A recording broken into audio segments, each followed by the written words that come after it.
that we don't rubbish the empowerment thing, but as we empower the girl child, as we empower this woman to come and take a political seat, to come and come out to compete fairly in the field, in wherever we are living in our society, let us also uplift a man. But we are not reached the position whereby you are saying that now a woman and a girl is this position and a man has been left.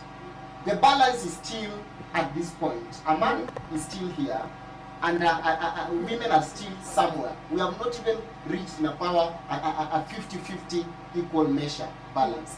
Then there's a point you say that some men are lazy, and because they have been left behind, that is whereby we get report of rape. I want to say categorically that rape has no justification. Rape has no any explanation, and that's why we have a law. We must defend the rights of women. There is no anybody who has a right to maybe sexually harass Sharon, sexually harass my sister here, because the law is clear. So it is upon the responsibility of a man, and boys as well, that they need also to do what is required as per the law. The law has no sides. The law cuts both sides and both ends. So as we come out, as we move on, we really need to ensure that we don't also put this teenage pregnancy on maybe laziness, poverty, and all that. We need to protect girls. We need to protect this generation of women and girls who are going to be responsible leaders tomorrow, so that we can protect our society. But again, as we protect them, let us not stigmatize this girl who has been impregnated, who is a victim of teenage pregnancy. We have a back to school policy that says that all girls are supposed to be in school, regardless of their status. So as we also preach this end teenage pregnancy, we also need to ensure that we don't miss a point along the road. We don't come and end up stigmatizing, because there was a conversation that what can we do to this girl who has already been impregnated, who has already bore a child back at their home, back at their community, that the society had looked. In my culture, in my community in Korea, the moment a girl is getting pregnant, the first thing they are seeing, regardless of who is going to marry, regardless of the age of the girl, she's supposed to go to where? To the person who did what? Who is responsible. Yeah, who is responsible. And in the process, dowry need to be initiated as fast as possible, regardless of the age. And according to the World Health Organization, a lot of whatever we saw from the reports is that a lot of issues, a lot of death are being caused by implication during pregnancy, during childbirth. And you get that if these children are pregnant, some of them end up losing their life during this. So Vincent, if I may intervene, you brought the issue in your community whereby when a girl is pregnant, they are forced to go to the people who are responsible for this, and they pay dowry. So like, considering this is still a child, and you're bringing in another issue of child marriage, like, even if this child is going to get married to that man, she's still a minor. Yeah, she's not of age to be legally allowed to be a wife to somebody. Yeah, so rotating our discussion on child marriage, Sharon here, I want you to tell me about this. Like, how can we eradicate these cultures whereby a child is forced to marry somebody who is maybe somebody who is older than them in terms of age, in terms of, like intellectual and reasoning. Like, how are we going as a community to step up and make sure that such kind of cultures that initiate child marriages are eradicated in the community, and this child who is already a mother, or maybe is a mother to be, is able to reach her potential in life and is able to like achieve her goals that she maybe has been looking forward to achieving in her own life. Thank you so much. First and foremost, in our Luo culture, you find that once a lady gets, or rather, I used to see my relatives or the community at large. The moment a girl gets pregnant, maybe you cannot know the perpetrator except the girl. How about if the person who impregnated her is a relative, maybe an uncle, maybe a... So you're bringing in an issue like... So they are relative, yes. Where will that girl get married to, or to that man? It is not possible. So that is why we should not put our ladies, or we should not give them pressure that once they are pregnant, they have to get married. Because you never know the person who... Maybe the father did that, because it happens. We have seen fathers who rape their girls. We have seen fathers who rape who sleep with their girls. Now, you want to give this lady a pressure, or you want to tell her to get married. Who is she getting married to? An uncle, a brother, a cousin? Where are they heading to?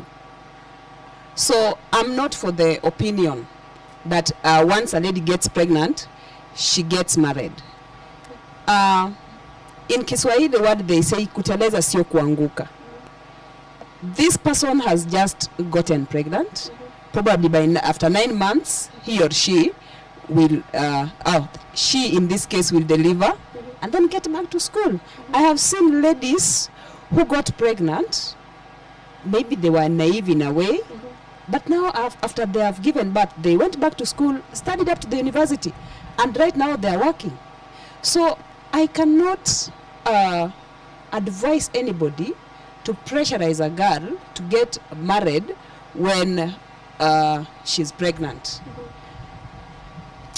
In addition to that, you find that most girls, they get pregnant because they're still naive.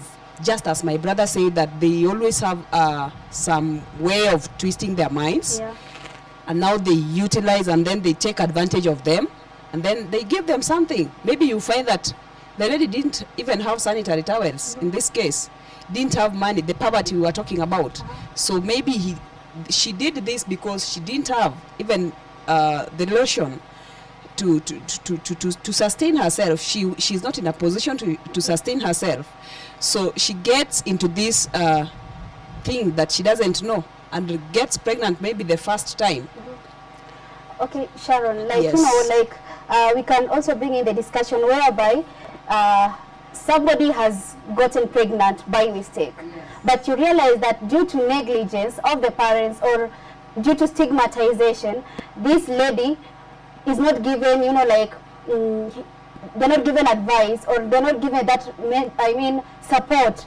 So like the first time it was a mistake, but because they see like no one is caring, or they're considered to be like a bad example to the society, so they like look for a way to get into trouble again, because to them it's normal, nobody cares.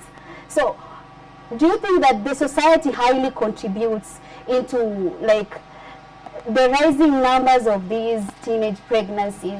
In that we like stigmatize these people in the society, in that I don't see this as a mistake anymore. So I'm like, you've all made me look bad in the society, so why not do it? Like most girls have that notion, like nimeshafanya, let me go and do it again. Because no one cares about me.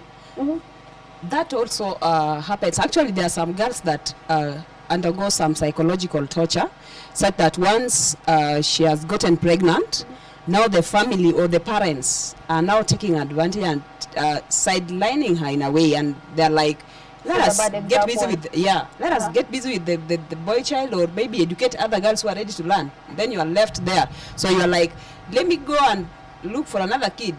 This person will be going back to the same mistake, because the first, remember, once you get you give birth to that child, there is this responsibility thing.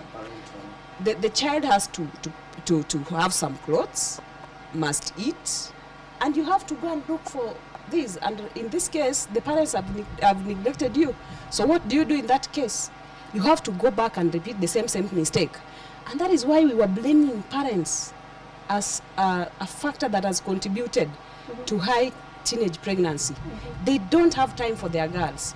Instead of telling them that now, this was a mistake, we are giving you another chance, they're the people who are busy throwing them away again. Like you'll be chased out of your house. And some will even chase you. We have some parents that they will even chase you from their home. So where do you go to? Maybe the father of your child is your cousin. You cannot get married to that person. Where do you go to? You will drop out from school. After that, you start going back and looking for another child. Yes. So right now I want to raise a discussion more about using contraceptives. You know, like, this is an issue that we cannot avoid in a community, especially things involved with the body and, you know, hormones, you know, like it can happen by chance that maybe I didn't expect that maybe I'll be getting pregnant.